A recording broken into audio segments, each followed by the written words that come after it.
Hello and welcome to another video from oorail.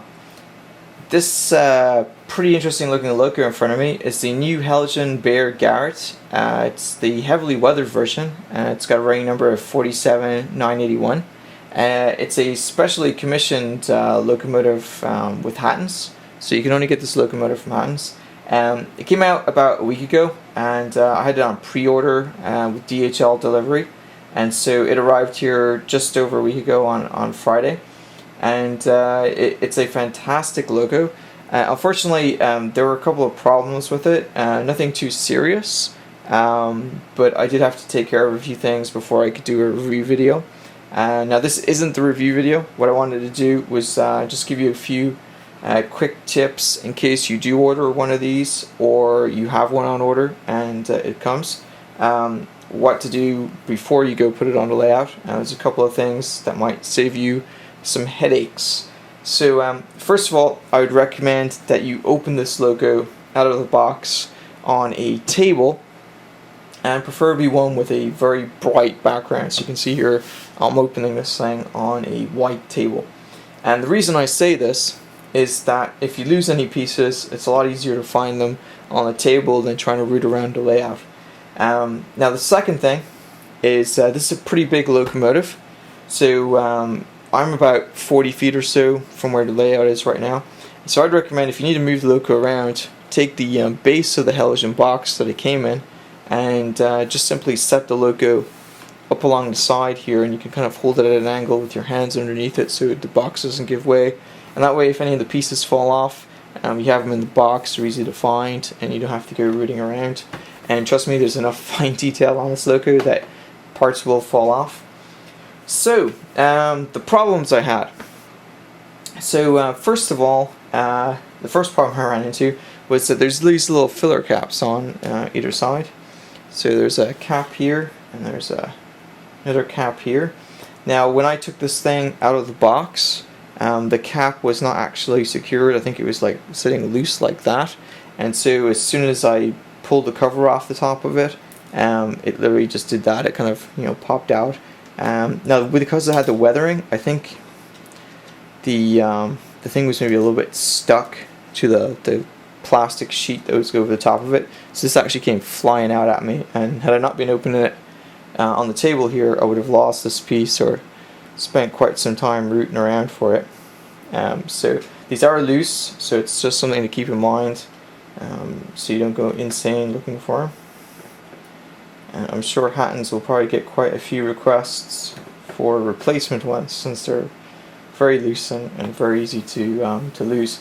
So the other problem that I ran into was that there's a little piece, you can see it right here, and I will show you the actual piece since there's one, and it's a very tiny little piece, and it goes here right next to the cylinder, just right in there. If I maybe find something to point with,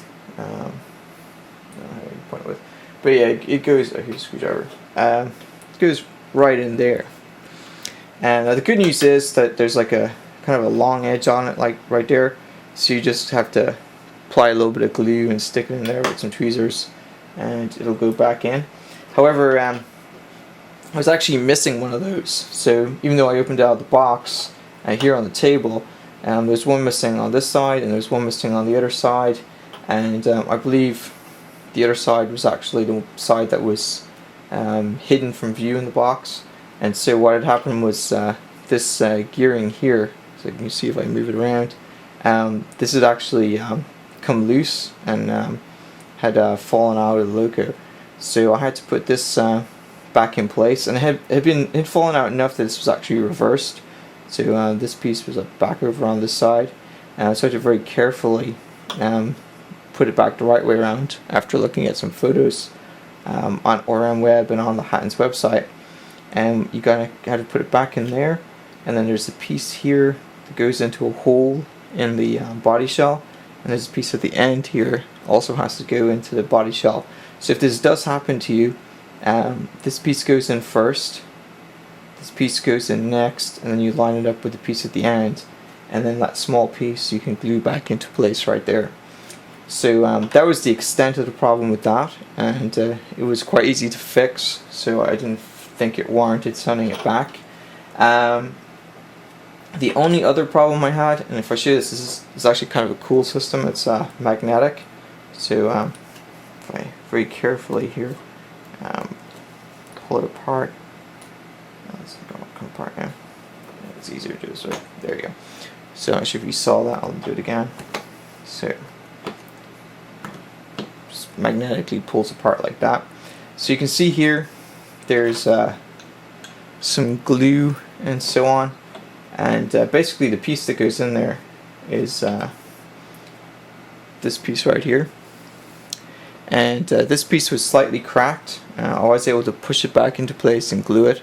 I didn't feel it was where it was sitting, doesn't really matter, so I'm not too pushed about having a little piece of glue in there. You can't even see it. However, this piece does have a little recessed edge, so you can easily figure out which way it goes. It goes in this way.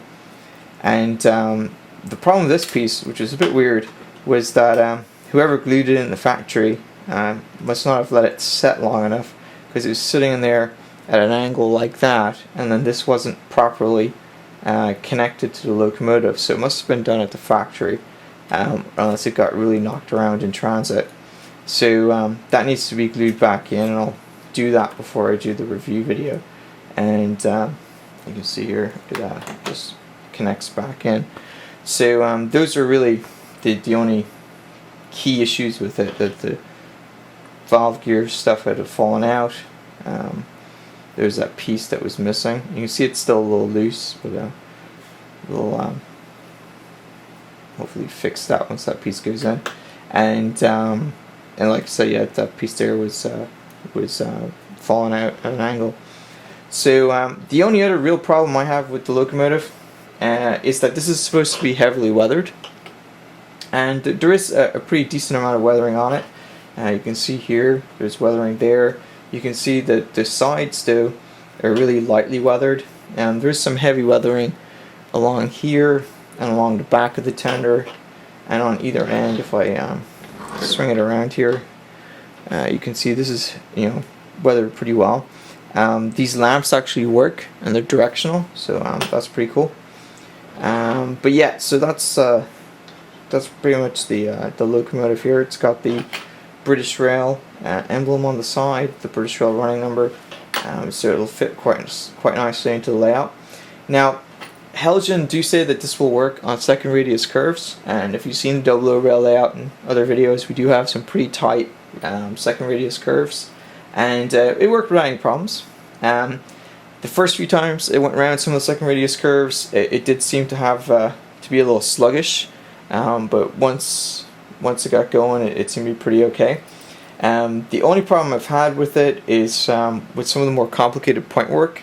It really doesn't like the American Atlas points. The frogs on those are just a little bit thicker, a little bit higher up than the Pico and the Hornby ones. So as soon as this thing hit those American points, it derailed instantly.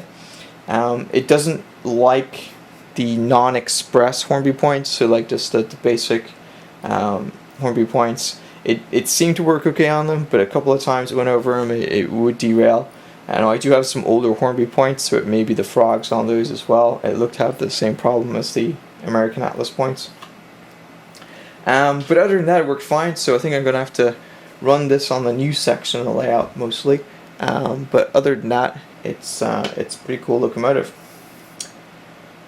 So what I'm going to do next is show it to you running on the layout, and of course we'll have a review video of it in the next day or two over the weekend, hopefully.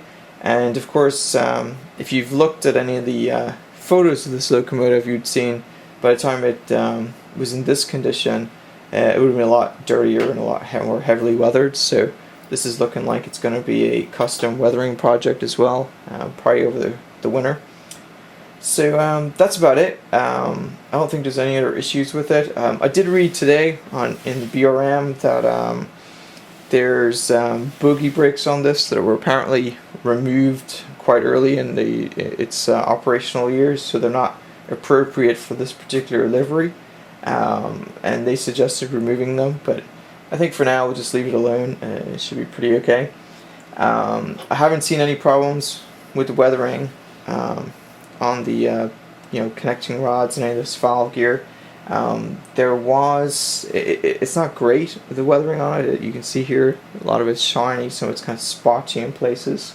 Compared to some of the Bachmann weathering that's done, this is not great on the gearing here. It's okay, but it's not great. However, none of this was impeding the loco moving, so it wasn't stalling or anything like that. The only issues I had with it running were with the H&M and the old Triang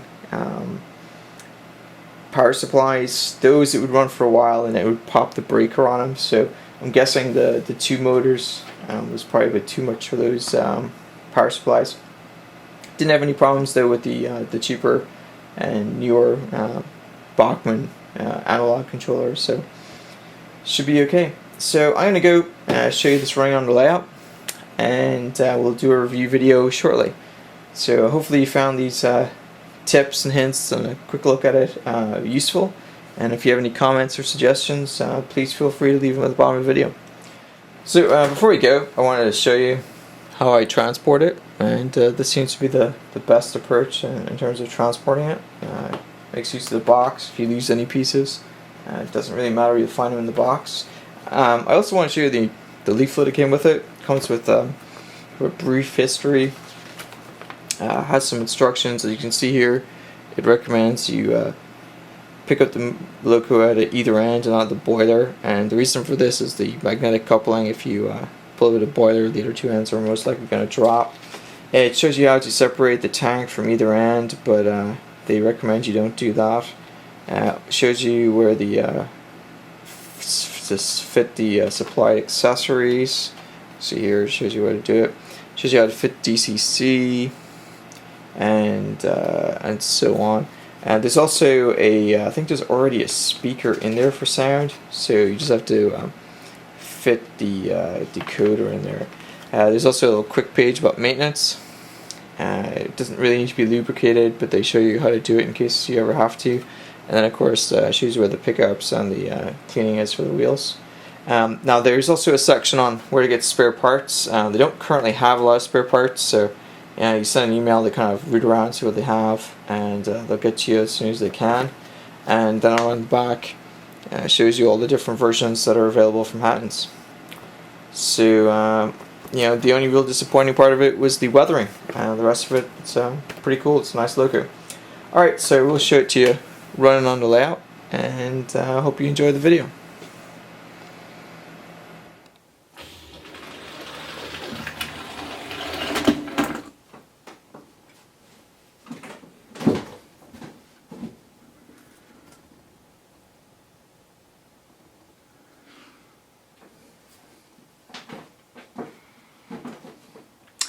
And as you can see there, one of the things I was telling you about was that it really does not like some of those Hornby points.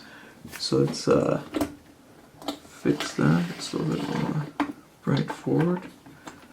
And, do a quick check. We'll